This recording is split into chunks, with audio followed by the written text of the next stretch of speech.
Hello, church family. I'm Eric, one of the pastors of the town church, and this is your weekly update. Before we get at it, I think I need to clarify one thing. My face is not dirty. I've gotten some feedback from some of you. This is actually 2.5 weeks worth of whisker growth. I'm trying hard. I'm trying to prove you wrong, all you naysayers. I can actually grow some facial hair, so I do have good hygiene. These are just whiskers. Okay, how are you doing? And this is a hard time in a lot of ways, isn't it? We sent out a survey a while ago, and some of the responses indicated a sense of just being overwhelmed. So many people are communicating to us digitally with email or text or videos. Our inboxes are blowing up.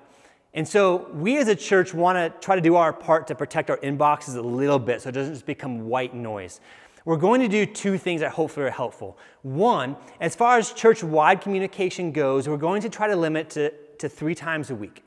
One will be on Mondays with the town crier. That has upcoming calendar events that are in the near future. 2 is on Wednesdays, I will post a message on CCB that's a follow-up to this video that will have all the information and all the links that I will reference there right for you. So that's on Wednesday. And then 3rd, on Saturday mornings, Vince will send out a message with all the links and information pertinent just to Sundays and everything you need to know. So those 3 things. But many of us are also in different groups, whether it's men's groups or women's groups or townships or kids things. So a second thing that may be helpful is to go into your preferences, and you can actually change how you get your messages through CCB. By default, you get messages right away as soon as anything is posted, but you can actually change that to get a message just once a week that has a summary with everything in that group. So in the follow-up message that I'll post to CCB, I'll have step-by-step instructions on how to do that. There may be certain groups that you like to move to that to clean up your inbox a little bit. I would also like to help clarify expectations a little bit. Especially when it comes to feeling a little bit overwhelmed with everything. We as a church are producing numerous things. There's quite a few opportunities to get involved, whether it's daily devotionals or Zoom calls or noon prayer or whatever it might be. And I think for some of us, we feel like we've got to do all of them. We have to engage in all of them and be present for all of them. Otherwise, somehow we're not doing what a good Christian should do or what the expectations are of us that we should do. And so just let me be really, really clear. If you are a believer, I think there's 3 things that you should be a part of. That's part of being a healthy Christian. 1 is being with us on Sunday mornings. 2 is being involved in a township or some sort of Christian community where you can have interaction. And the 3rd is some sort of personal devotional rhythm where you're getting some Bible intake and prayer. Outside of that, all these other resources we have for you are optional. We want them to be helpful for you, not to be a burden that you feel like now you've just got more to do. So whether it's the daily devotionals or the Zoom calls or the noon prayer or whatever it is, these are optional things for you. So I just want to make sure that we're clear on that. Okay, for this Sunday, we are back to normal with the times. 9 o'clock, we'll have a lesson for the elementary kids. 9:30 will be the preschool. And then we'll have our video with our service posted shortly before 10 o'clock. But there's one new thing this Sunday. If you are a member, we're going to have a members meeting at 11:30.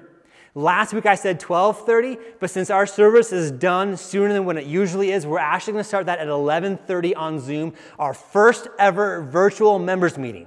This is going to be kind of exciting because our missionaries, who we are supporting are going to be able to give their own updates. So we'll see and hear our missionaries. We'll get financial updates. We'll get updates on the season that we're in. And we'll also have a time that we can have questions and feedback and some thoughts as well. So hopefully you can join us. If you're a member, this Sunday, 11:30 to 12:30 on Zoom. All the information will be for you there on CCB. Okay. 2 quick updates. That survey I sent out about a week and a half ago, if you've not responded, would you please respond? It will help us know if we're putting our time and energy in ways that are actually helpful for you. We don't want to be putting a lot of time and energy and resources into things that just aren't helpful, and it's just our guess on what might be helpful. So your feedback there would be fantastic. If you could get back to me through that survey by the end of this week, I would highly appreciate it. Second update, financially, God continues to provide for us as a church. So far, this season of COVID-19 has not affected us financially. So for those of you who are giving faithfully and generously and joyfully, I thank you. Thank you for that. God is using you. For those of you who have not given and would like to give, I'll have ways that you can give here in this follow-up message on CCB that I'll post shortly. All right, 2 new things happening. One, the men's Bible study is going to start this Sunday, the 19th at 7 o'clock p.m. It'll go 7 to 8 p.m. and it'll be a Zoom call. We're going to look at what the Bible is, how you can study it, how it came to be in the first place, and why we can rely upon it, why it's trustworthy. More information in the men's group on CCB. Secondly, we are going to start next Sunday something brand new. It's going to be a post-service time to share stories of how we see God working in this season. It'll be a Zoom call starting at 11:30. It'll go 11:30 to noon. So we'll have an opportunity to see some familiar faces we maybe had not have seen for a while, and to hear some hopefully encouraging or maybe some challenging stories on how God is showing up. You don't have to participate if you come, just maybe show up and just listen to see how God's working. That's next Sunday starting at 11:30 on Zoom. All right, there are a lot of other resources. I want to fly through these. I'll have links and more information in that follow-up message on CCB. One is CCB itself. If you're not on CCB, I highly encourage you to consider it. We're pushing all of our information that way. There's photos with names so we can make sure we remember what people look like. If you're on CCB, you've not uploaded your photo yet, would you please consider doing so? Also on CCB is a calendar you can subscribe to.